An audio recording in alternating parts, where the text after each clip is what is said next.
No one could explain why she was standing outside in the rain. The storm had already swallowed the village. Roofs dripped endlessly. Doors were shut tight. Fires burned low inside warm homes. And yet, there she was, motionless in the open yard, bare feet sinking into the mud, head uncovered, eyes fixed on the dark sky. Someone whispered that she had been there since sunset. Someone else swore she had slept there the night before. What made it worse was this: there was an empty house behind her. A real one. Solid walls. A roof. A door left slightly open, as if inviting her inside. She didn't move. When lightning cracked across the sky, children screamed and were pulled indoors. Mothers slammed doors shut. Elders watched from behind wooden frames, their faces tight with unease. Still, she stayed. Rain soaked her clothes until they clung to her thin frame. Cold wind cut through the yard. Anyone else would have run inside without thinking. But she never did. Not that night. Not ever. And as the storm raged on, a terrifying question settled over the village, one no one dared to ask out loud. What kind of woman chooses the ground, when a house is right there? By morning, the storm was gone, as if it had never happened. Sunlight spilled gently over the village, warming the red earth and pulling thin lines of steam from the wet ground. Roosters crowed from behind woven fences. Children ran barefoot between huts, laughing as they chased one another through puddles left by the rain. Smoke rose in soft spirals from cooking fires, carrying the familiar scent of millet porridge and roasted yams into the air. Life returned to its rhythm. Women swept their yards with steady hands, brushing away leaves and mud from the night before. Men repaired fences loosened by the storm, their voices calm, unhurried. Elders gathered beneath the old baobab tree, leaning on carved staffs, speaking of weather, harvests, and stories told so many times they no longer needed endings.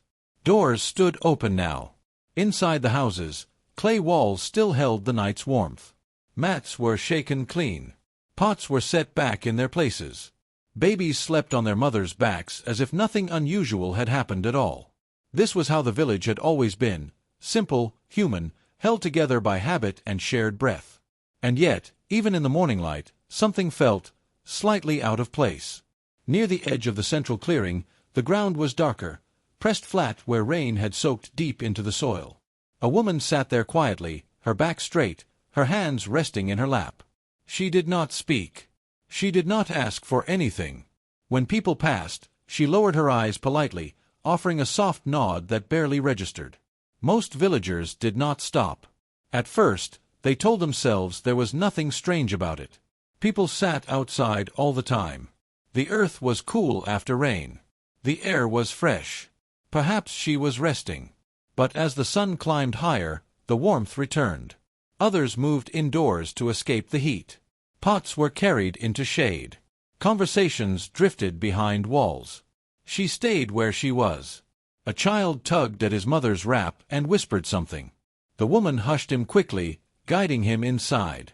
A young man slowed his steps as he passed, then hesitated, as if considering something, but in the end, he walked on. No one invited her in. Not because they were cruel. Not because they did not care. It was simply assumed she would enter on her own. The house behind her stood ready. Its door was open, catching the breeze. A mat lay rolled neatly inside. A clay pot waited near the wall. Everything a person needed to sit, rest, belong. But she did not cross the threshold. As midday arrived, the village grew quiet. The elders' voices softened. Children napped. Chickens scratched lazily in the dust. Still, she remained outside. By then, a feeling began to settle, subtle, unspoken, but heavy. The kind of feeling people carry without words. The kind that makes glances linger just a moment too long. This was no accident. No momentary pause. This was her place. And somehow, without anyone saying it aloud, the village began to understand one unsettling truth. This woman did not stay outside because she had nowhere to go. She stayed outside because she chose to. By the third day, the village had given her a name, not spoken loudly, not agreed upon, but shared in glances and lowered voices. They called her the woman who stays outside. No one remembered exactly when she had arrived. Some said she had walked in years ago, carrying nothing but the dust on her feet. Others believed she had always been there, as if the ground itself had shaped her and placed her at the edge of their lives. Memory bent around her presence, uncertain and incomplete. What everyone agreed on was this: she was kind. When children passed too close to the cooking fires, she gently guided them away, never touching, only gesturing with care. When elders struggled to rise from their mats beneath the tree, she stepped forward silently, offering her arm, then stepped back just as quietly when they were steady again. She never asked for food, never asked for water, never asked for shelter. Yet when food was placed beside her, she accepted it with a soft nod, eating slowly, gratefully, always leaving a portion behind. When water was offered, she drank only enough to ease her thirst. And always, she remained outside. People began to notice the small details.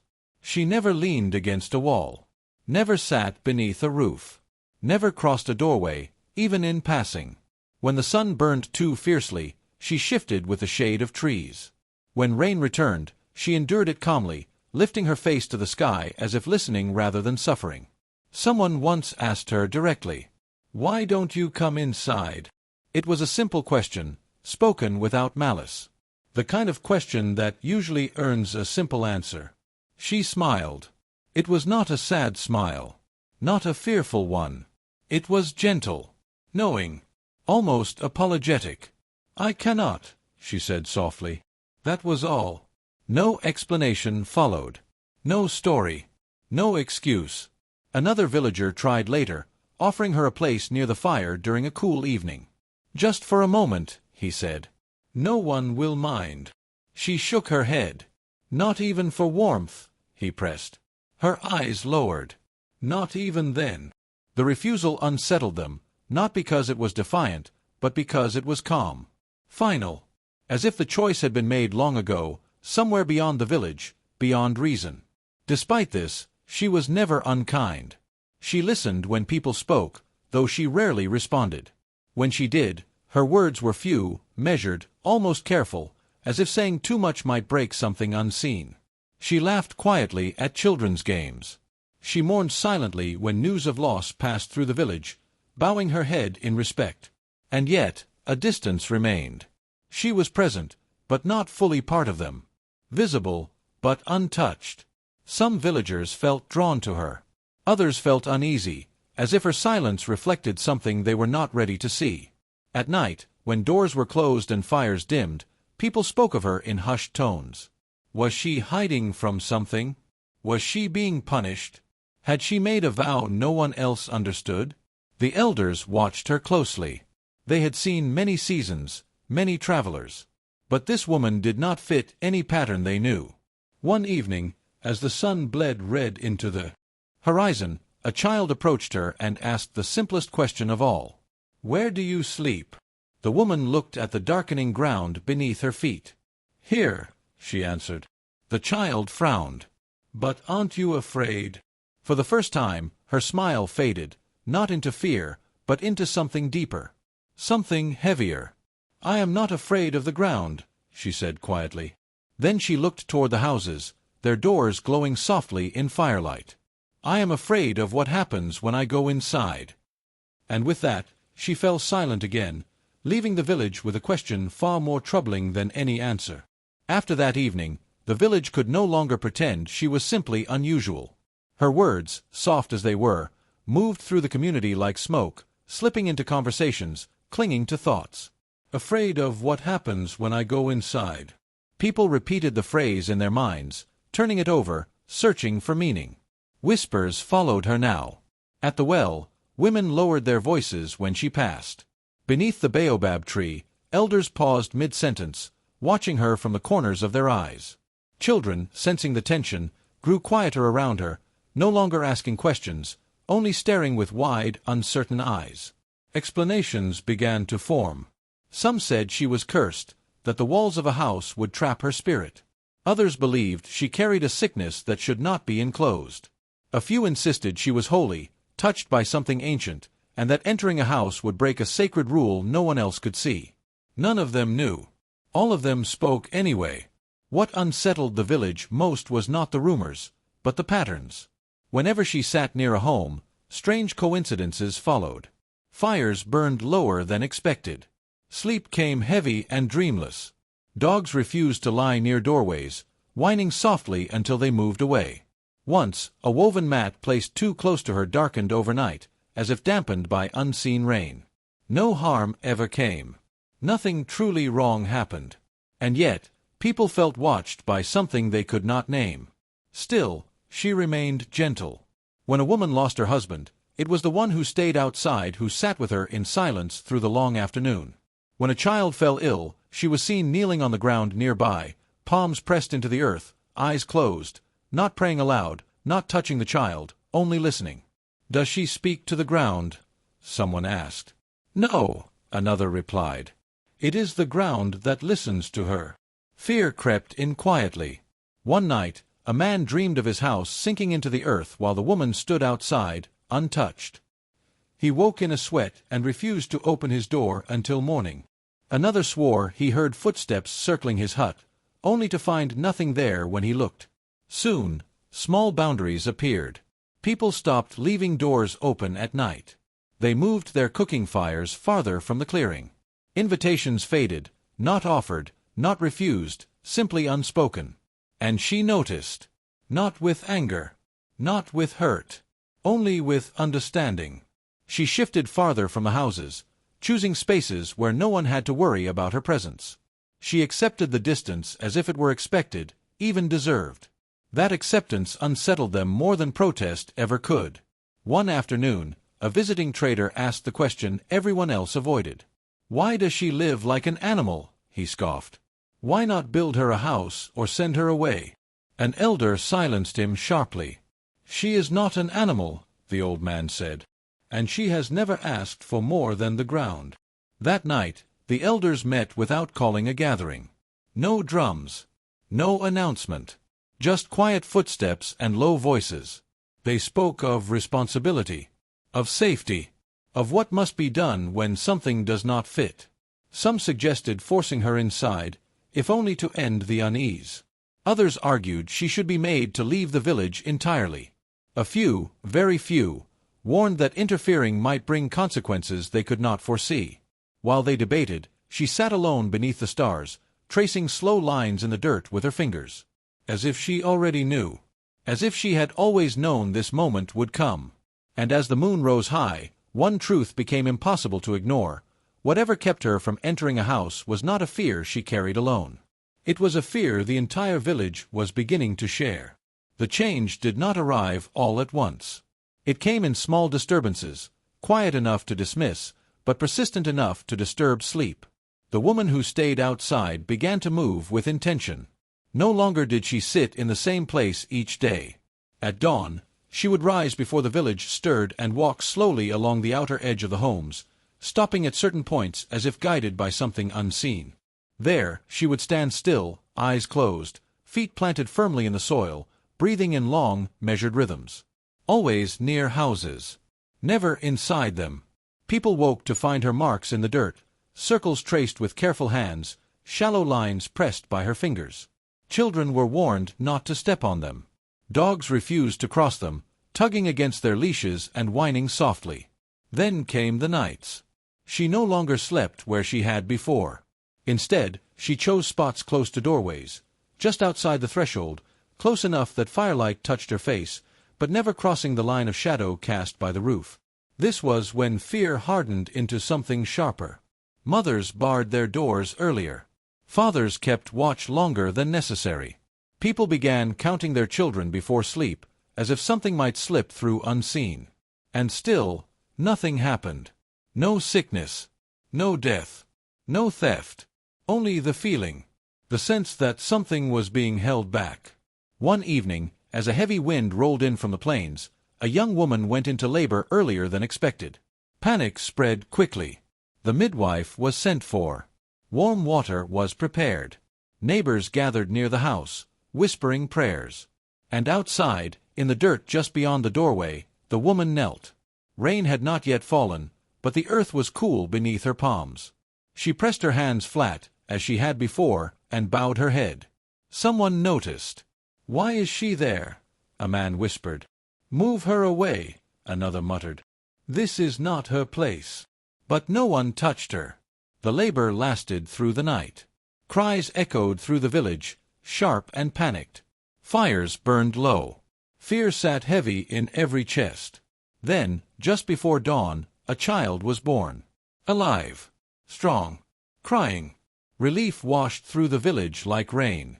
Doors opened. Smiles returned, tentative, fragile. Only then did people realize something else. The woman had not moved all night. Her clothes were soaked with dew. Her hands were muddy. Her face was pale with exhaustion. When the baby's first cry rang out, she exhaled, deep, shaking, and slowly leaned back onto the ground. By morning, she was gone. Not from the village, but from that place. Later that day, someone dared to ask her, "Why were you there?" She did not answer right away. "I was listening," she said finally. "To what?" the man pressed. She looked at the house, at the door, at the threshold. "To what tries to enter," she replied. The words spread quickly. From that day on, people watched her movements closely. When storms gathered, she positioned herself near the weakest houses. When illness passed through nearby villages, she circled the outer paths at night. The elders could no longer deny it. Her presence changed things. Danger seemed to stop at the edges. Accidents turned minor.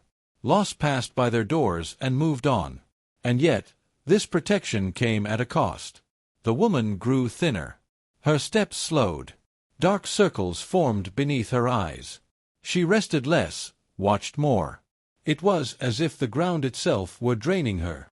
One evening, an elder spoke the fear everyone carried. "She cannot keep this up," he said quietly. "And if she enters a house—" He did not finish the sentence, because no one knew whether that would save her or destroy them all. The elders called her at sunset. Not with drums. Not with ceremony. A young boy was sent to her quietly, his voice trembling as he delivered the message. She rose without protest, brushed the dust from her hands, and followed him to the great tree at the center of the village. For the first time, she stepped into the circle. Still outside. Still beneath the open sky. The elders sat in a half-ring, their faces carved by years and worry. Firelight flickered across their eyes as if unsure where to rest. Villagers gathered at a distance, pretending not to listen while hearing every word. "You are exhausting yourself," the oldest elder said gently. "And you are exhausting the village." She lowered her head in acknowledgement. "You stand at our doors. You watch our nights. You sleep on the ground like a shadow between us and something else," another elder continued. "If you are protecting us, say so. If you are bringing danger, say that too." Silence followed. Then she spoke. "I am not bringing danger," she said. "I am keeping a promise." "A promise to whom?" an elder asked. She hesitated. "To the ground," she replied. Murmurs rippled through the crowd. The eldest elder leaned forward. "You fear entering a house," he said slowly. "You told us so yourself. But fear alone cannot be the reason. Fear can be unlearned." She looked up at him then, and for the first time, her eyes held something sharp. "Some fears should not be unlearned," she said. Another elder lost patience. "If you will not explain, then you must choose," he said. "Enter a house and rest, or leave this village." The words hung in the air like a blade. Children were pulled closer. Mothers clutched their wraps. Even the wind seemed to pause. She did not cry. She did not beg. She simply asked one question. "If I leave," she said softly, "who will stand at your doors when the ground begins to speak?" The elders exchanged uneasy glances. "What do you mean?" one demanded. She shook her head. "You are not ready to hear it." That answer angered them. "You do not decide what we are ready for," an elder snapped. "You do not own this village." "I know," she replied. "That is why I stand outside it." Night deepened. Firewood cracked. Tension pulled tight. Finally, the oldest elder spoke again, his voice heavy with authority. "At sunrise," he said, "you will enter a house. Any house. You will sleep under a roof like the rest of us.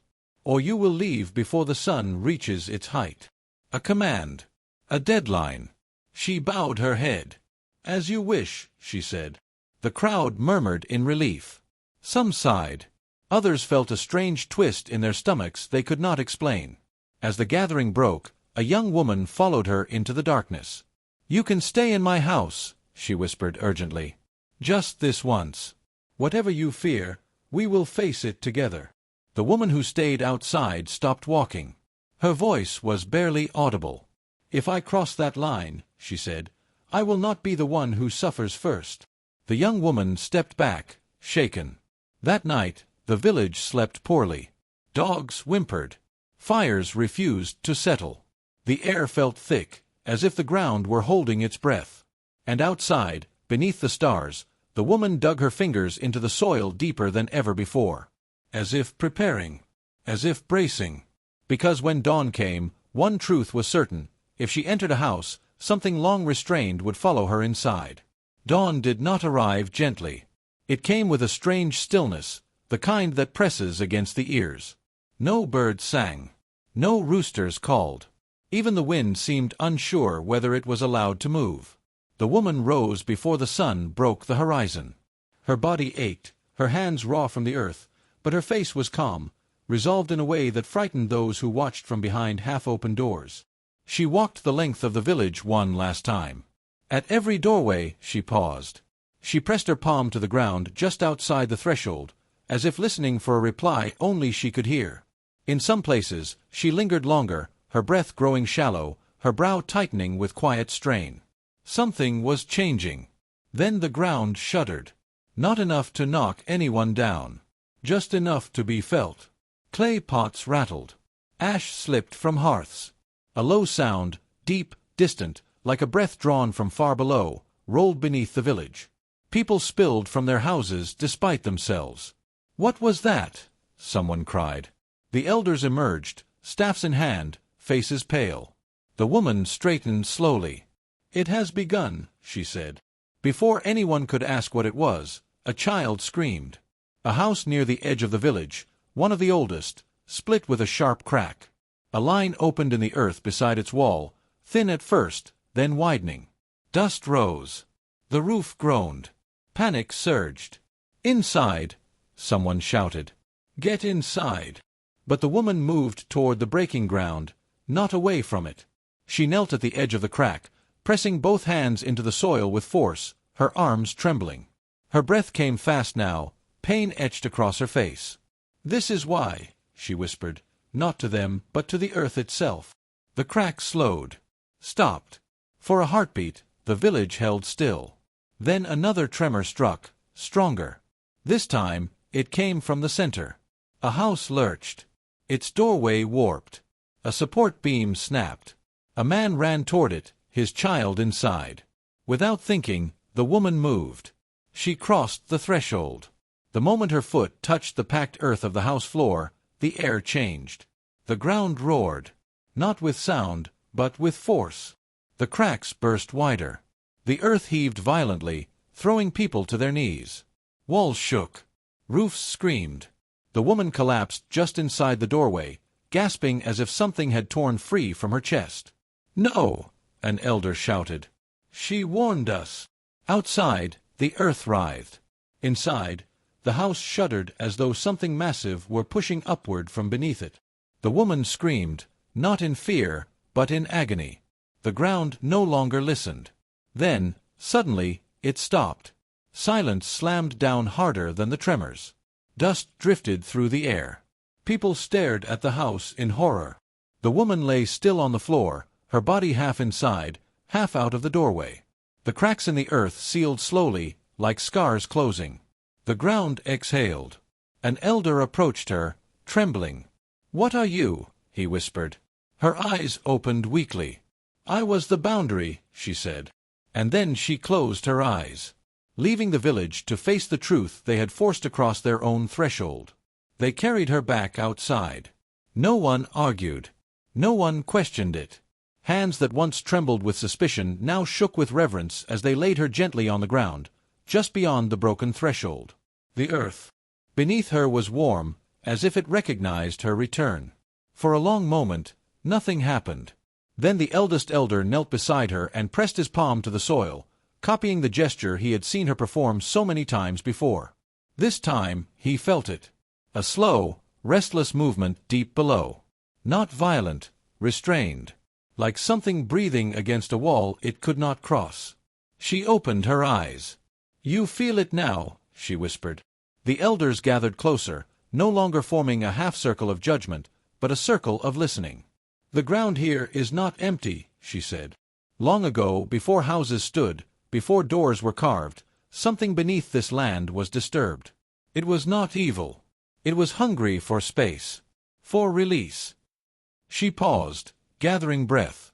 The ancestors learned the truth too late. When walls were built above it, the earth pushed back. Homes collapsed. Families were lost. So a boundary was made. Her fingers pressed weakly into the soil. Not stone. Not wood. A living line. The truth fell over them like ash.